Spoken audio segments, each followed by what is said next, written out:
In today's video, I'm going to teach you how to insert a date in Google Docs. This is a helpful skill that can enhance your documents with time-specific information, perfect for planification, or when you want to keep a record of when your document was created or last modified. Let's begin by opening up your preferred web browser.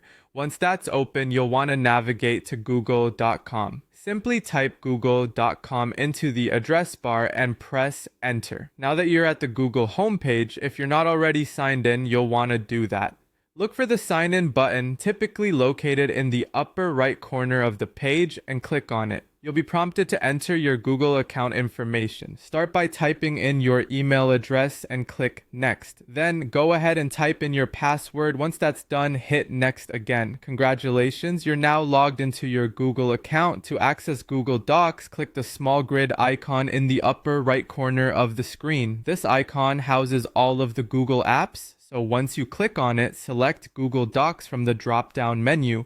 This will take you to the main Google Docs landing page. Here, you can choose an existing document to work on or start a new one by clicking on the plus icon labeled blank.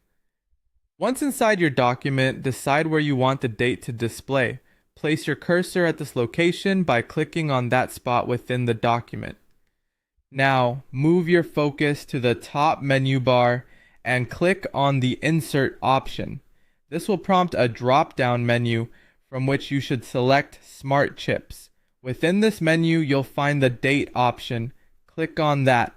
Google Docs will then show you a small on-screen calendar. From here, you can select the date you'd like to insert into your document. If you need to set a specific time as well, look for the Set Time option. Clicking it will allow you to choose the desired time you'd like coupled with the date. You might also want to ensure that the date and time reflect the correct time zone, especially if you're collaborating with others across different locations. To do so, click on the time zone option and you will then be able to select the appropriate one. After you've settled on the date, time, and time zone, go ahead and click OK to confirm your choices. Now you have successfully inserted a date into your Google Doc, complete with any additional time settings or specifications you might need. Knowing how to do this can be especially handy for project timelines, meeting records, or when aiming to keep track of pertinent dates in your documents. It's a simple but powerful tool to enhance your productivity inside Google Docs. Thanks for joining me today, and I hope you found this tutorial helpful.